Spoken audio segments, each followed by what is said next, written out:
আসসালামু আলাইকুম বন্ধুরা, আমরা এখন দেখাবো সীতাকুণ্ডের চন্দ্রনাথ পাহাড়ে কিভাবে যেতে হবে।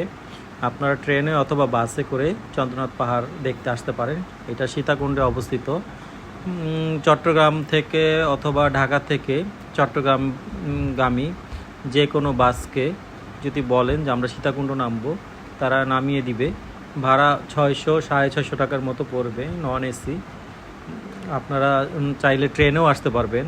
ট্রেনে আসলে হচ্ছে রাত 11টায় বা 11:15টার দিকে চট্টগ্রাম মেল নামে একটা ট্রেন আছে, সেখানে আপনারা চাইলে আসতে পারেন।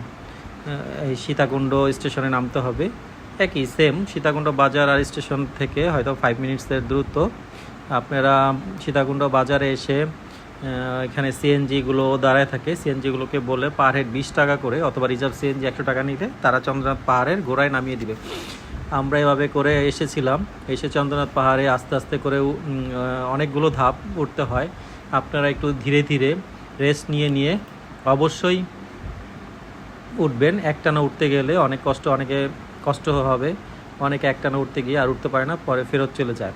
আপনারা প্রথমে যাওয়ার সময় অবশ্যই চেষ্টা করবেন বাম সাইডের রাস্তাগুলো ফলো করতে।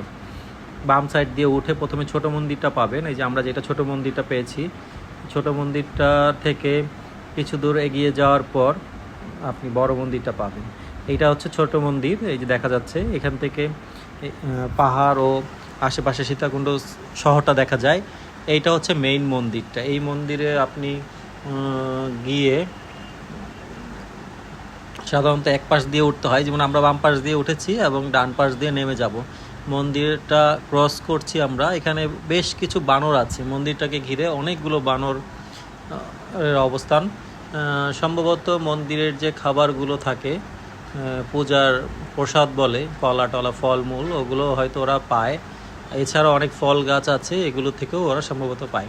আস্তে আস্তে করে আমরা নিচে নেমে যাচ্ছি। আমরা মন্দির থেকে অপোজিট সাইডে এরকম খাড়া রাস্তা। এখানে খুব বেশি একটা ভিডিও করা যায় নাই, কারণ আমার সময়টা বেশ খাড়া এবং বিপজ্জনক। খুব সাবধানে নামতে হবে, যে না হলে যে কোনো ধরনের দুর্ঘটনা ঘটে যেতে পারে। আমরা যাওয়ার পথে কিছু সেলফি তুলেছিলাম। আমরা 4 জন ছিলাম। এই খারাপ পথগুলো বেয়ে বেয়ে নেমে আমরা একদম শেষে চলে আসি এবং চন্দ্রনাথ পাহাড় ঘোরা শেষ করি। ধন্যবাদ বন্ধুরা সবাইকে।